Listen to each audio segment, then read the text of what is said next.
Welcome back, boys and girls and larrikins. Hope we're all doing well. Welcome back to Pommy and Oz. After a very abject loss, 22 points, 82-60 to St Kilda, Sunday, the April the 23rd. And I'm doing this one without a rewatch because, honestly, I feel if I rewatch it, I'll probably go insane and start talking in tongues. So if you are new around here and you like watching an English guy love his football club and descend into nothingness, give it a like, give it a subscribe. Let's get straight into it. So, I mean, it's one of them games that I think when you look, your worst fears are really, really underlined. I was willing to give them, I wouldn't say a whole pass last week, but I was willing to give them another week to impress me, to show me something. Everyone has a blip, but right from the opening bounce, when you see how hard we were working, I mean, what was it? Plus 38 in uncontested, do you know what I mean? Good ground ball numbers, real good intent around the ball.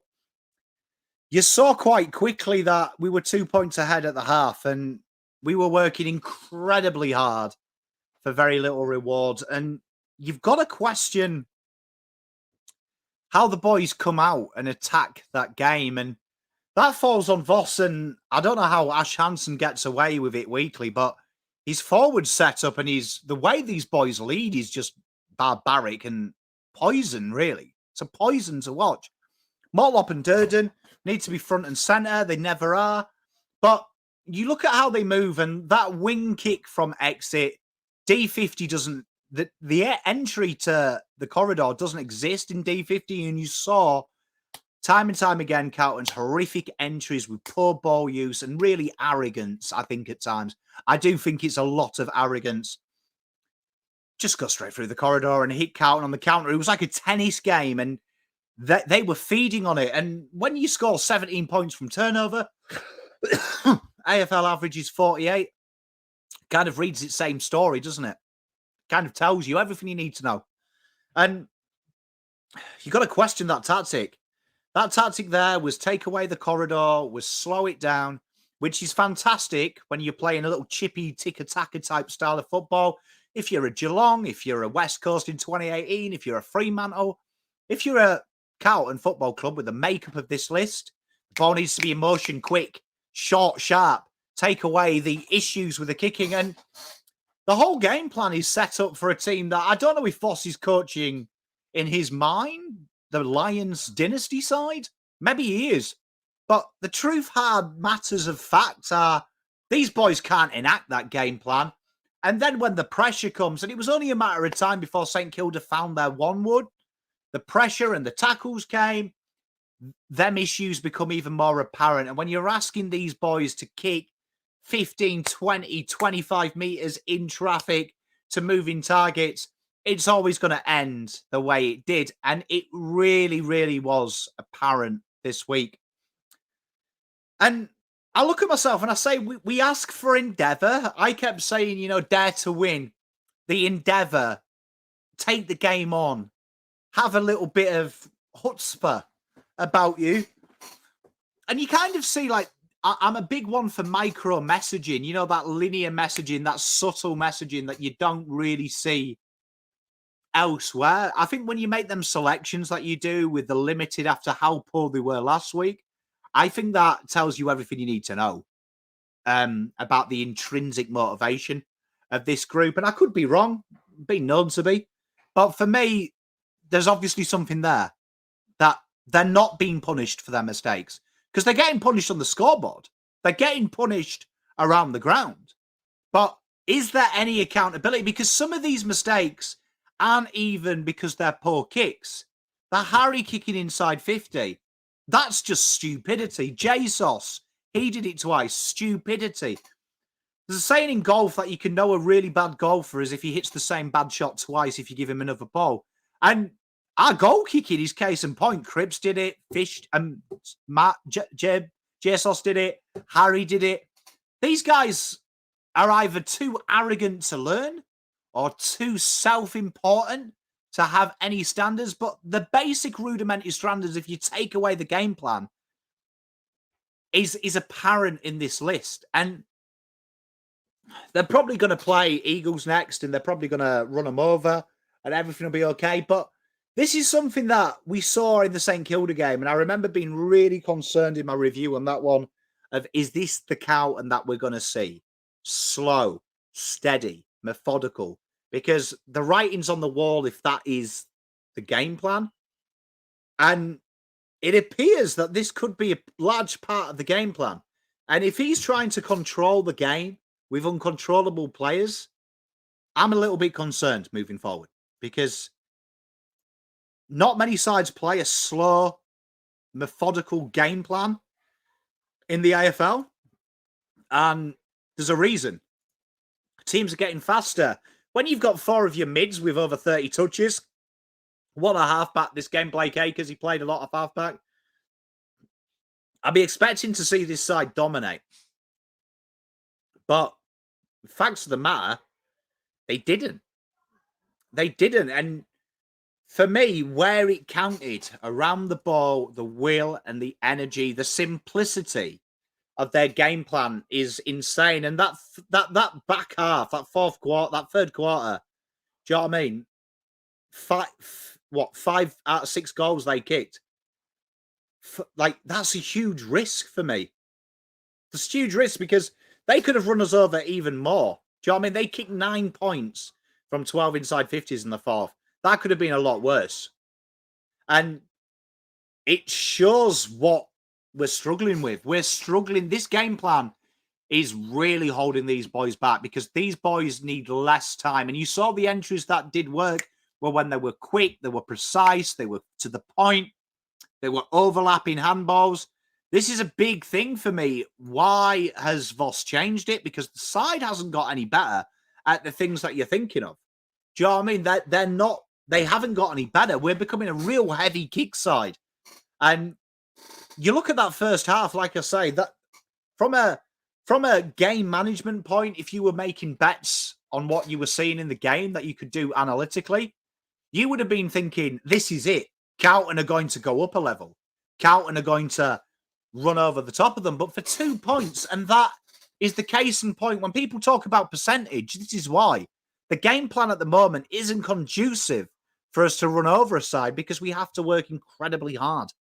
And you look at the basics, and it's not just that. The exits out of D50, I don't even think the exits out of D50 would have been helped with Saad and Sam Doherty because they haven't done for the games we've seen them this year.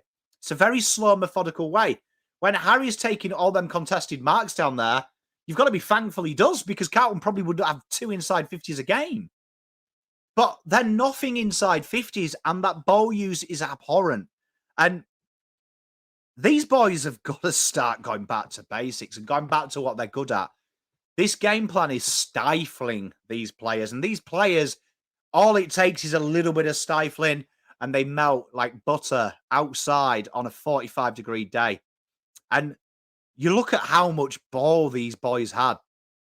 When your key defender's getting 20-odd touches, Kennedy on Butler was a disaster. Like, these structural changes are really, really poor. And at the moment, I don't know if someone's taking the piss at the football club, but to be drawing even on clearances and getting absolutely zero score launch from there is a real concern from the boys. Do you know what I mean? Do you know what I mean? 6 marks inside 50 for 1 goal, 3. Is nowhere near the levels that Carlton are looking for. And we've got to go back to something. Do you know what I mean? Like, people forget that 4 of the 5 goals in the first half we scored were from 50-meter penalties. That paints its own picture. That they were helping us get down the ground for us to generate that because we simply can't play this slow, methodical way. We haven't got the talent. We haven't got the will and the determination.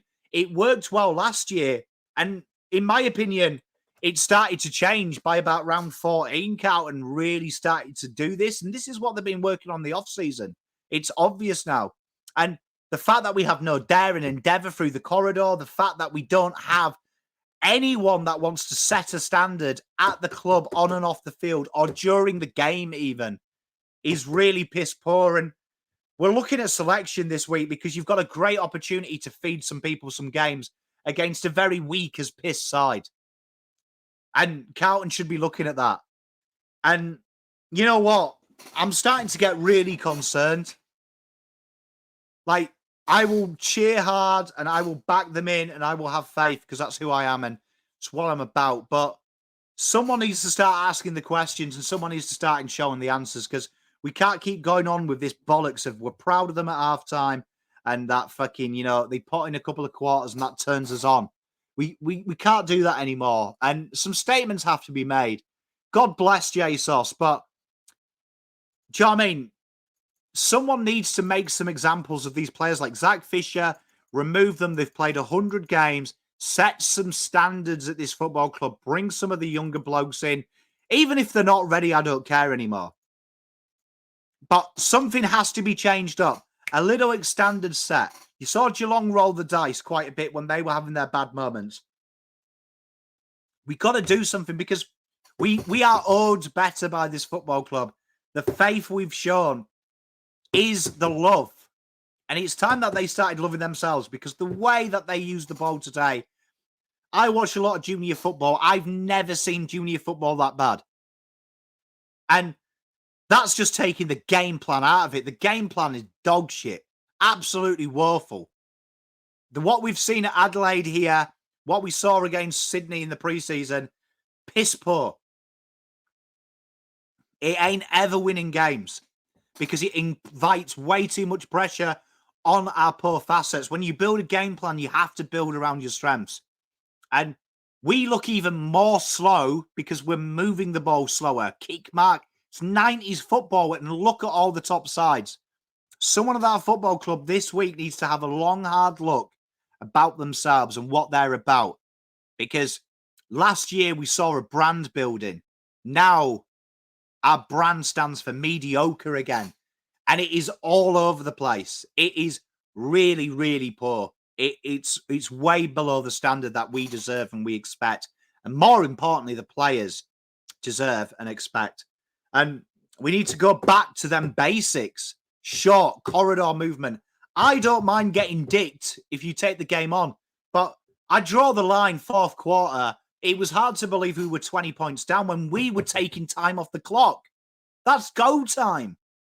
Hawthorn did themselves an injustice because they went for it in the fourth this game. They did it last week against GWS. This is what they've got to do. They should be now, and they're not babies anymore. Harry Mackay, Kerno, they've done something that many forwards never do. Kurt Cripps has won a Brownlow. They're not babies. These guys have the respect of the AFL, but combined, no one cares about them. Because this is what they do. They move. They're so fickle. And just the game plan itself is fickle to buggery. So fickle. Because it's changed. Why have we gone back to what we had? We had this with Bolton. We had this with Teague. And it was all we were learning. Now we should be a top four side. And we're not even a top four side in the VAFA at the moment. Playing like that. That's a disgrace. That's well below standard. Execution's gone, and it feels apathy. It screams apathy at the moment. Apathetic. And that's a concern. Because the numbers in that first half, they were working hard, but then they didn't get the result, and it's kind of like, another one goes. It's time to get serious, gentlemen. Before they know it, round 6, it'll be over. This season will be over. I'll tell you what, if they finish 14th, 15th, I don't think many of them will survive on the list. I don't think many of them coaches will.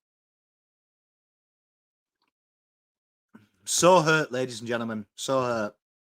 I'm actually broken. But if you've come here for positivity and love and light, I'm running out fast. Because that's way below even my expectations 3 years ago. And a big game this week. Again, they're all big games. Stand for something. Because at the moment, this is just going round in circles and we're right back to square one and maybe behind it. Love you all. I'll be back with the VFL wrap, which was very good. I can't wait to talk about that. But see you tomorrow for the VFL wrap. See you Tuesday for teams, the selection table. Make sure you like and subscribe. Please, if you want to become a member of the channel, link is in the description. I love you all. God bless. Have a great weekend.